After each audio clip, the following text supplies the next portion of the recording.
చలో నెక్స్ట్ మిగతా వార్తల్లో వీధి కుక్కల బెడద పైన తక్షణ చర్యలట. టోల్ ఫ్రీ నెంబర్ ఏర్పాటుకు సీఎం రేవంత్ రెడ్డి ఆదేశం. జవహర్ నగర్లో చిన్నారి మృతి ఘటన కలిచివేసిందని వ్యాఖ్య. ఇప్పుడు ఇష్యూ జరిగిన తర్వాత కలిచివేసిందంటారు, అవసరమైతే కన్నీళ్లు పెట్టుకుంటారు. ఏం ఉపయోగం? పోయిన ప్రాణం మళ్ళీ తిరిగి వస్తుందా? ఇప్పుడు నిన్న జవహర్ నగర్లో ఇష్యూ హైదరాబాద్లో జరిగింది కాబట్టి ఇది హైలైట్ అయింది. రీసెంట్గా కూడా 2-3 సంఘటనలు జరిగినాయి. వరంగల్లో ఒకటి జరిగింది, ఇంకో దగ్గర ఒకటి, ఇంకో 2-3 ఇన్సిడెంట్స్ జరిగినాయి. ఆనాడే మీరు మేల్కొని ఉండుంటే ఇవాళ ఆ జవహర్ నగర్లో 3 నెలల ఆ బాబు చనిపోయి ఉండేవాడు కాదు. నిన్న హైదరాబాద్లో జరిగింది కాబట్టి మీడియా ఫోకస్ ఎక్కువ ఉంటుంది కాబట్టి దీని మీద రెస్పాండ్ అయ్యారు. మరి గతంలో జరిగిన వాటి మీద ఎందుకు రెస్పాండ్ కాలే మీరు? నేను నిన్ననే చెప్పిన, ఈ కుక్కలన్నింటినీ తీసుకుపోయి మంత్రుల క్వార్టర్లోనే, ఎమ్మెల్యే క్వార్టర్లోనే వదిలిపెట్టాలి వీటిని. ఎందుకంటే ఒక్కసారి మీకో మీ మా పిల్లలకు కలిసినట్టు మీ వాళ్ళకు కలిస్తే అప్పుడు తెలుస్తుంది. అనాల్సి వస్తున్నాయి, తప్పదు. మరి వాళ్ళది కూడా ప్రాణం అంటే మరి మాది ప్రాణం కాదా? ఇంత ఘోరంగా ఇప్పుడు ఇది కూడా పెద్ద స్కామ్. లాస్ట్ 10 yearsలో స్టెరిలైజేషన్ అని చేస్తారు. ఇది మన ఏదో టర్మినాలజీ ఉంటుంది, వాటికి ఆపరేషన్ చేస్తారు, కుటుంబ నియంత్రణ ఆపరేషన్లు. జిహెచ్ఎంసీలో, మున్సిపాలిటీలో పెద్ద స్కామ్. మళ్ళా ఇప్పుడు ఆ కుక్కల్ని చంపడానికి వీల్లేదు. కుక్కల్ని తీసుకొని వేరే దగ్గరికి తరలించడమా, లేకపోతే వాటికి కుటుంబ నియంత్రణ ఆపరేషన్లు చేసి వదిలేయడమా చేయాలా? ఈ సమయంలో కుక్కల ఆ శాతం పెరుగుతూ ఉంటుంది. ఏ సమయము ఏంటి అని చూసుకొని వాటి మీద నియంత్రణ చేయాల్సిన అవసరం ఉంది కదా. ఇప్పుడు ఆ తల్లిదండ్రుల కడుపు కోతను ఎవరండి తీర్చేది? మళ్ళీ ధర్నాలు చేస్తే మళ్ళీ ముఖ్యమంత్రి రెస్పాండ్ అయితే అప్పుడు మళ్ళీ మేల్కుంటారు మీరు. అప్పుడు మళ్ళీ స్టార్ట్, మళ్ళీ 4 రోజులు ఉంటుంది, మళ్ళీ ఇంకోటి అయితే మళ్ళీ అప్పుడు. హైదరాబాద్ జవహర్ నగర్ శివారులో వీధి కుక్కలు దాడి చేసి బాలుని చంపేసిన దుర్ఘటన పైన రేవంత్ రెడ్డి ఆవేదన వ్యక్తం చేశారు. ఇలాంటి ఘటనలు పునరావృతం కాకుండా చర్యలు తీసుకోవాలని బుధవారం అధికారులను ఆదేశించారు. ఈ ఘటన నన్ను తీవ్రంగా కలిచివేసింది. వీధి కుక్కల బెడద ఉన్న ప్రాంతాల ప్రజల నుంచి ఫిర్యాదులు స్వీకరించడానికి call centre, toll free number ఏర్పాటు చేయండి. వీధి కుక్కలు ఇలా దాడులకు పాల్పడడానికి కారణాలపైన అధ్యయనం చేయడానికి పశు వైద్యులు, బ్లూ క్రాస్ వంటి స్వచ్ఛంద సంస్థల ప్రతినిధులతో నిపుణుల కమిటీ వేయండి. వాటి నియంత్రణకు ఇతర రాష్ట్రాల్లో అనుసరిస్తున్న పద్ధతులు పరిశీలించండి.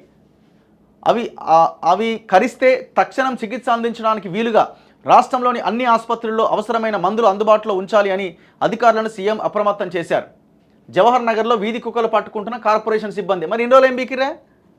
ఇన్ని రోజులు ఏం చేసిందా జవహర్ నగర్ కార్పొరేషన్? ఎంతసేపు ఈ కార్పొరేషన్లల్లో వాణ్ణి దించి నేను ఎక్కాలి, నన్ను దించి ఇంకోటి ఇది తప్ప, పాలిటిక్స్ తప్ప ఇంక అసలు ఆ ప్రజల గురించి పట్టించుకున్నాడు ఎవడు?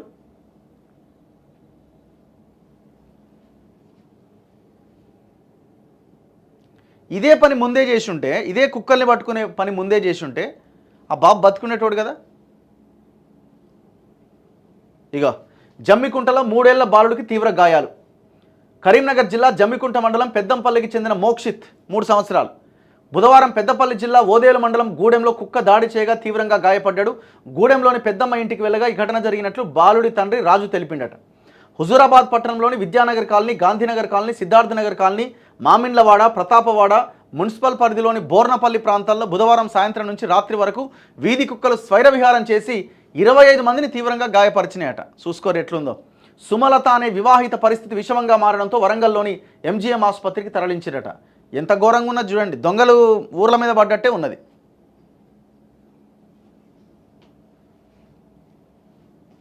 చాలా ఘోరం ఈ బాబు చూడండి, వీళ్ళ ఫ్యామిలీది. ఇంటి ముందు ఆడుకుంటూ వీధి కుక్కల దాడిలో చిన్నారి దుర్మరణం చెందిన ఘటనపైన మేడ్చల్ మల్కాజ్గిరి జిల్లా జవహర్ నగర్లో స్థానికులు తీవ్ర ఆందోళన వ్యక్తం చేశారు. దుర్ఘటన విషయం తెలిసి బుధవారం ఉదయం వివిధ ప్రజా సంఘాలు, పార్టీల ప్రతినిధులు, స్థానికులు మున్సిపల్ కార్పొరేషన్ కార్యాలయం ముందు బైఠాయించారు. మంగళవారం రాత్రి గుంపుగా వచ్చిన కుక్కలు 7.5 వయసున్న విహాన్ను ఈడ్చుకెళ్లి తీవ్రంగా గాయపరిచాయి.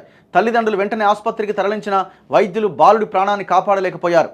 వివాహమైన 11 ఏళ్ల తర్వాత పుట్టిన కుమారుణ్ణి అపురూపంగా పెంచుకుంటుంటే శునకాలు బలి తీసుకున్నాయని విహాన్ తల్లి రోధించడం అందరినీ కలిచివేసింది. ఎంత భయంకరమైన విషయం! పెళ్ళైన 11 years తర్వాత పుట్టిన బాబట. అరే బాబు, మీ ఇళ్ళలో ఒకరికి జరిగితే తెలుస్తుందిరా బాబు ఇది, లేకపోతే మీకు ఇది నెత్తికి ఎక్కది. ఇది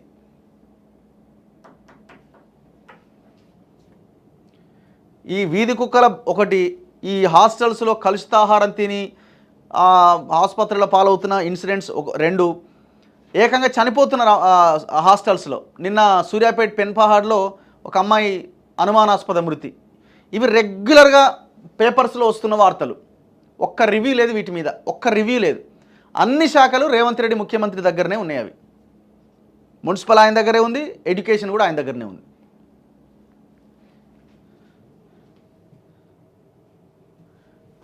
మళ్ళీ దీనికి కూడా 7 నెలలు అయింది వచ్చి అంటారా?